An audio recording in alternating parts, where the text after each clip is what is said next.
Hello everybody, what a nice morning we have here.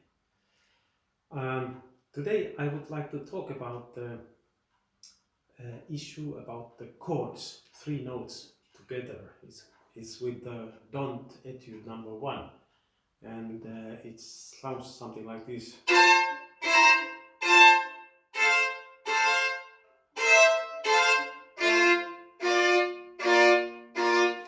So three notes at the same time in a perfect harmony, kind of where you don't hear any of the notes separately, but three notes. And this thing you need in the Bach fugues and many other places as well. And the purpose is to make the sound very civilized. So what does that mean? That means that it is never brutal. You never hit the bow with a chord.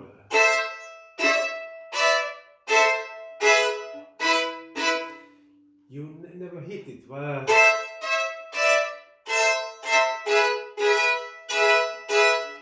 and three notes at the same time. And how is this possible?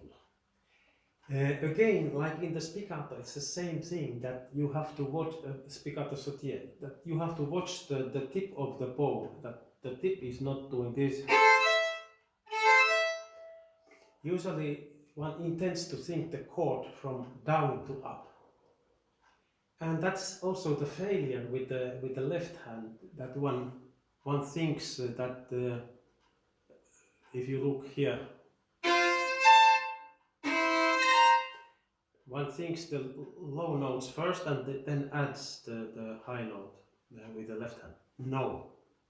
So this way of thinking is about the left hand, but it's also the right hand as well. The same thing, that the chord together, it means that you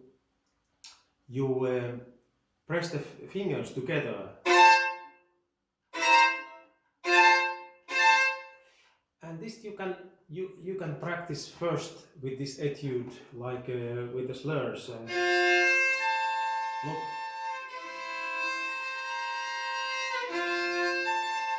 And fingers together. Still, even you divide the chord in this legato exercise. And opposite.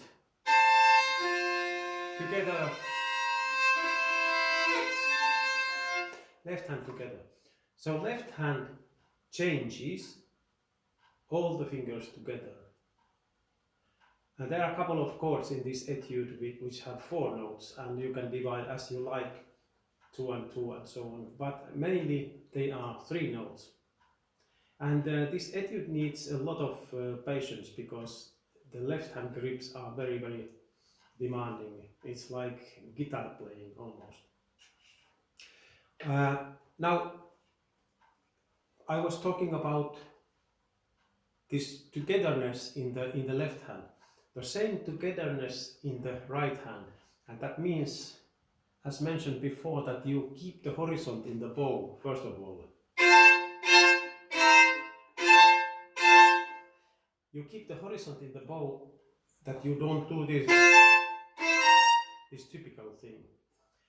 And 3 notes in the harmony, that means that each of those notes, they sound similar. You can't define any of those notes which are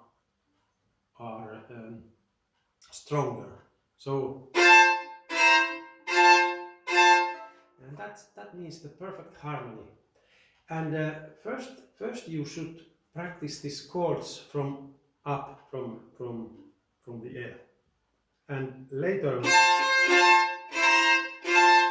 go more to the on the string, because from the air first of all you can get the kind of idea of the sound. And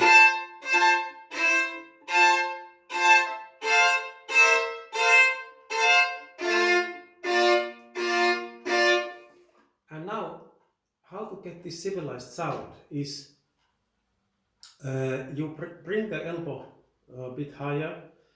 This is not, I mean, there are basically two techniques. Is the is the spiccato sautille and the chords, where you need higher elbow. Otherwise you don't need higher elbow. And the higher elbow is because of the practicality, because of the purposefulness to execute these chords. And also the spiccato sautille, but I have been speaking about this in another program.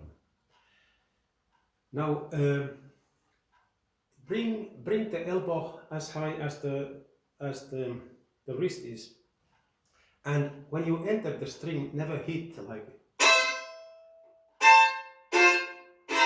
never hit, but make a very nice landing, and like an airplane lands very smoothly. And aim for the middle note, the note in the middle. And in the first chord it is the C natural on the A string, if you look at Dont number 1.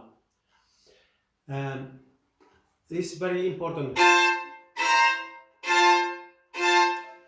that you land very softly and very smoothly, and not from very high, because so I compare this to kind of brushing movement. And just before the chord, relax completely the knuckles here, relax from here. Just before you enter, you start to pull, look, the sound.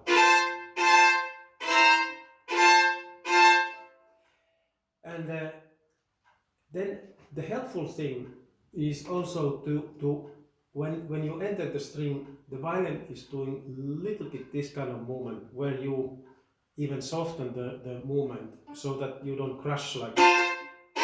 But this is a good idea as well. It's not the whole thing, but it helps a little bit. And remember to relax just before. You sort of pull like someone is pulling from here, and the fingers are still doing this, look, and someone is pulling from your arm. This kind of feeling, like the elbow is going first.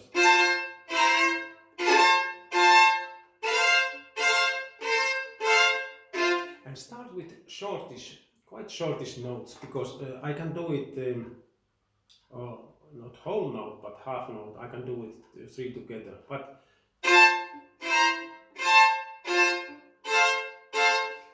and never hit, never push or never press the bow.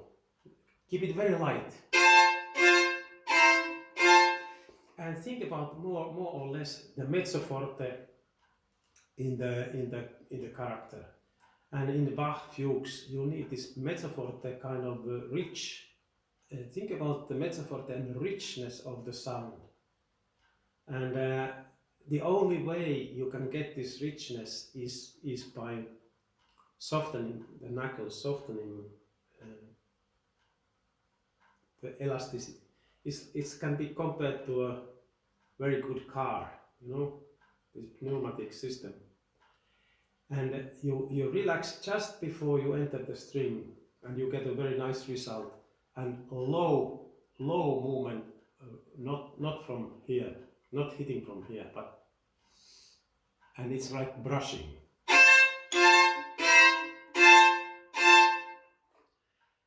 This is the first thing now about concerning the chords. And next time I will tell you more about